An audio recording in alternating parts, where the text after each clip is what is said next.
18. When the great Tao way or method ceased to be observed, benevolence and righteousness came into vogue. Then appeared wisdom and shrewdness, and there ensued great hypocrisy. When harmony no longer prevailed throughout the 6 kinships, filial sons found their manifestation. When the states and clans fell into disorder, loyal ministers appeared. 19. If we could renounce our sageness and discard our wisdom, it would be better for the people 100-fold. If we could renounce our benevolence and discard our righteousness, the people would again become filial and kindly.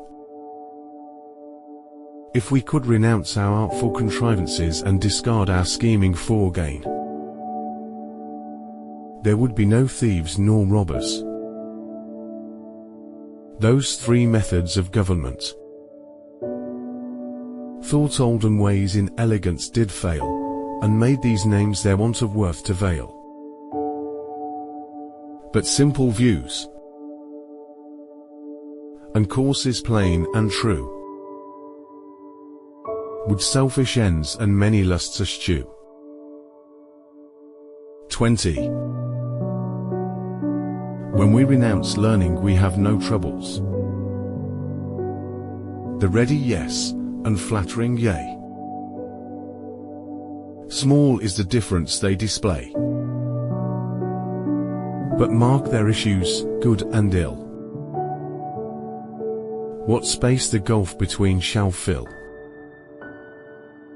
What all men fear is indeed to be feared, but how wide and without end is the range of questions asking to be discussed. The multitude of men satisfied and pleased,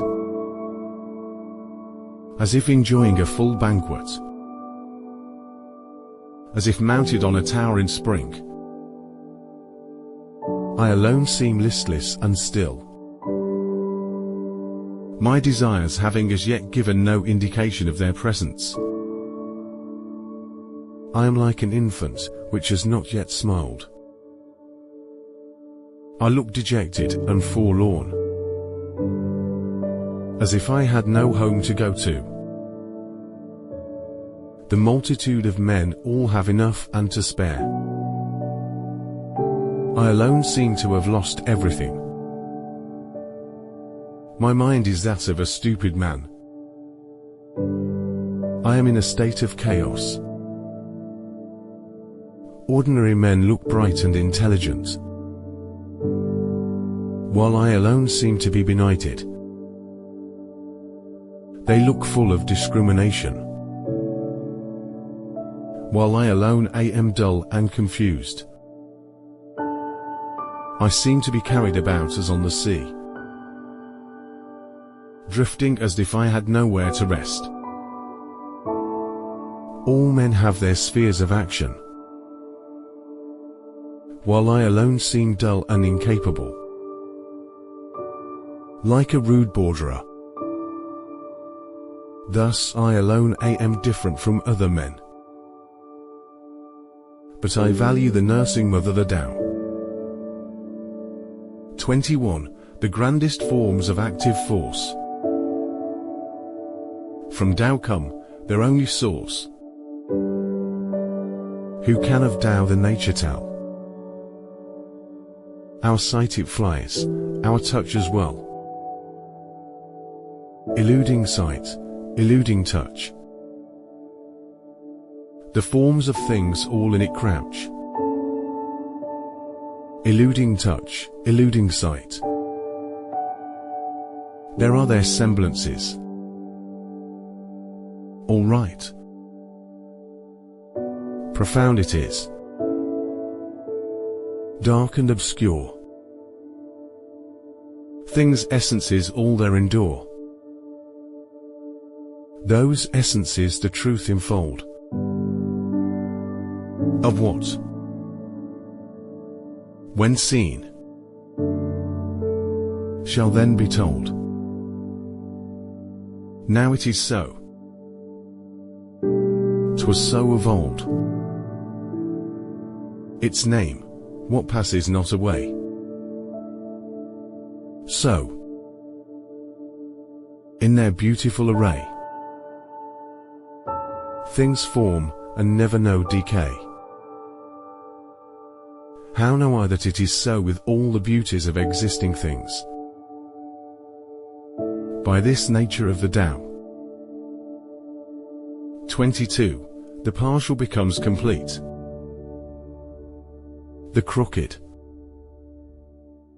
straight, the empty, full, the worn out, new. He whose desires are few gets them. He whose desires are many goes astray. Therefore the sage holds in his embrace the one thing of humility, and manifests it to all the world. He is free from self-display,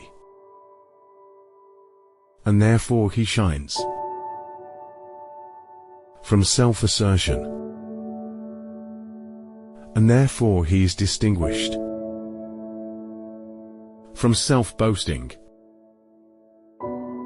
and therefore his merit is acknowledged. From self-complacency, and therefore he acquires superiority. It is because he is thus free from striving, that therefore no one in the world is able to strive with him. That saying of the ancients, that the partial becomes complete, was not vainly spoken. All real completion is comprehended under it. 23. Abstaining from speech marks him who is obeying the spontaneity of his nature. A violent wind does not last for a whole morning. A sudden rain does not last for the whole day. To whom is it that these two things are owing? To heaven and earth. If heaven and earth cannot make such spasmodic actings last long, how much less can man? Therefore, when one is making the Tao his business, those who are also pursuing it agree with him in it, and those who are making the manifestation of its course their object agree with him in that. While even those who are failing in both these things agree with him where they fail. Hence, those with whom he agrees as to the Tao have the happiness of attaining to it. Those with whom he agrees as to its manifestation have the happiness of attaining to it. And those with whom he agrees in their failure have also the happiness of attaining to the Tao. But when there is not faith sufficient on his part, a want of faith in him ensues on the part of the others. 24. He who stands on his tiptoes does not stand firm. He who stretches his legs does not walk easily. So, he who displays himself does shine. He who asserts his own views is not distinguished. He who vaunts himself does not find his merit acknowledged. He who is self-conceited has no superiority allowed to him. Such conditions, viewed from the standpoint of the Tao, are like remnants of food or a tumor on the body, which all dislike. Hence those who pursue the course of the Tao do not adopt and allow them. 25. There was something undefined and complete, coming into existence before heaven and earth. How still it was and formless, standing alone, and undergoing no change, reaching everywhere and in no danger of being exhausted. It may be regarded as the mother of all things. I do not know its name, and I give it the designation of the Tao, the way or course. Making an effort further to give it a name, I call it the Great. Great. It passes on in constant flow. Passing on. It becomes remote. Having become remote, it returns. Therefore the Tao is great. Heaven is great. Earth is great. And the Sage King is also great. In the universe there are 4 that are great, and the Sage King is one of them. Man takes his law from the earth. The earth takes its law from heaven. Heaven takes its law from the Tao. The law of the Tao is its being what it is. 26. Gravity is the root of lightness, stillness, the ruler of movement. Therefore a wise prince, marching the whole day, does not go far from his baggage wagons. Although he may have brilliant prospects to look at, he quietly remains in his proper place, indifferent to them. How should the lord of a myriad chariots carry himself lightly before the kingdom? If he do act lightly,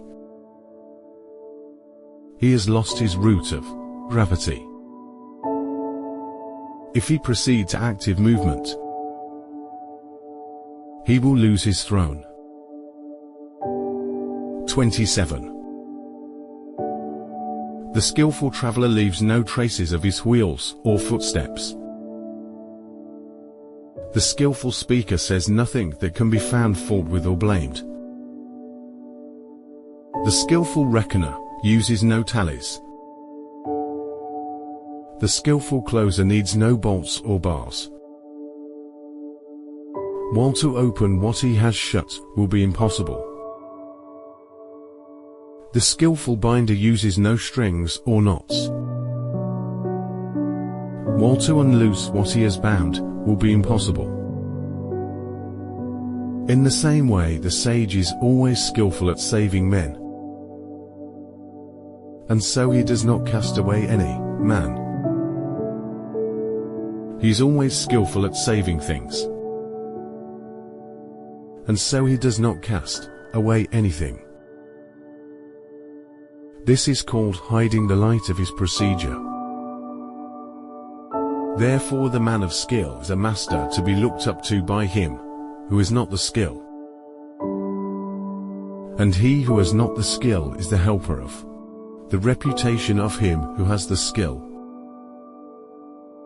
If the one did not honor his master, and the other did not rejoice in his helper,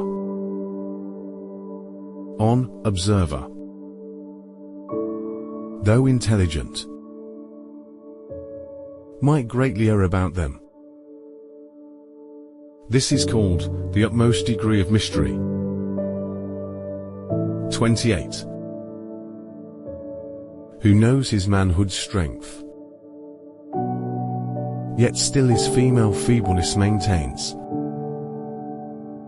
As to one channel flow the many drains, all come to him, yea, all beneath the sky. Thus he the constant excellence retains. the simple child again, free from all stains, who knows how white attracts, yet always keeps himself within black shade. The pattern of humility displayed in view of all beneath the sky. He in the unchanging excellence arrayed, endless return to man's first state has made, who knows how glory shines, yet loves disgrace, nor e'er for it is pale. Behold his presence in a spacious vale, to which men come from all beneath the sky. The unchanging excellence completes its tale.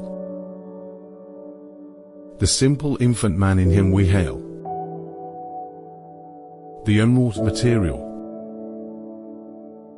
when divided and distributed, forms vessels. The sage, when employed, becomes the head of all the officers of government, and in his greatest regulations he employs no violent measures. 29. If anyone should wish to get the kingdom for himself, and to effect this by what he does, I see that he will not succeed. The kingdom is a spirit-like thing, and cannot be got by active doing. He who would so win it destroys it. He who would hold it in his grasp loses it. The course and nature of things is such that what was in front is now behind. What warmed anon we freezing find. Strength is of weakness oft the spoil. The store in ruins mocks our toil. Hence the sage puts away excessive effort, extravagance, and easy indulgence. 30. He who would assist the Lord of men in harmony with the Tao will not assert his mastery in the kingdom by force of arms. Such a course is sure to meet with its proper return. Wherever a host is stationed, briars and thorns spring up. In the sequence of great armies, there are sure to be bad years. A skillful commander strikes a decisive blow and stops. He does not dare by continuing his operations to assert and complete his mastery. He will strike the blow, but will be on his guard against being vain or boastful or arrogant in consequence of it. He strikes it as a matter of necessity. He strikes it, but not from a wish for mastery. When things have attained their strong maturity, they become old. This may be said to be not in accordance with the Tao. And what is not in accordance with it soon comes to an end. 31. Now arms, however beautiful, are instruments of evil omen, hateful, it may be said, to all creatures. Therefore there you have the Tao do not like to employ them. The superior man ordinarily considers the left hand the most honorable place, but in time of war the right hand. Those sharp weapons are instruments of evil omen, and not the instruments of the superior man. He uses them only on the compulsion of necessity. Calm and repose are what he prizes. Victory by force of arms is to him undesirable. To consider this desirable would be to delight in the slaughter of men. And he who delights in the slaughter of men cannot get his will in the kingdom. On occasions of festivity, to be on the left hand is the prized position.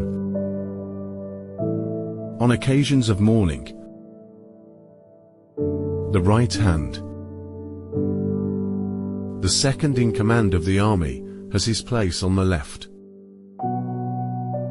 The general commanding in chief has his on the right. His place, that is assigned to him as in the rites of mourning. He who has killed multitudes of men should weep for them with the bitterest grief. And the victor in battle has his place rightly according to those rites. 32. The Tao, considered as unchanging, has no name. Though in its primordial simplicity it may be small, the whole world dares not deal with one embodying it as a minister. If a feudal prince or the king could guard and hold it, all would spontaneously submit themselves to him. Heaven and earth under its guidance unite together and send down the sweet dew, which, without the directions of men, reaches equally everywhere as of its own accord. As soon as it proceeds to action, it has a name. When it once has that name, men can know to rest in it. When they know to rest in it,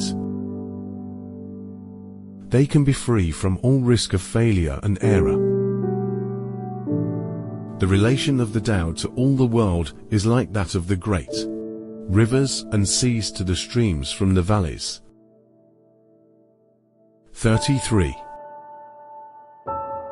He who knows other men is discerning. He who knows himself is intelligent. He who overcomes others is strong. He who overcomes himself is mighty. He who is satisfied with his lot is rich. He who goes on acting with energy has a firm will. He who does not fail in the requirements of his position continues long. He who dies and yet does not perish has longevity. 34. All-pervading is the great Tao. It may be found on the left hand and on the right. All things depend on it for their production, which it gives to them, not one refusing obedience to it. When its work is accomplished, it does not claim the name of having done it. It clothes all things as with a garment, and makes no assumption of being their Lord. It may be named in the smallest things. All things return to their root and disappear, and do not know that it is it which presides over their doing so. It may be named in the greatest things. Hence the sage is able in the same way to accomplish his great achievements. It is through his not making himself great that he can accomplish them.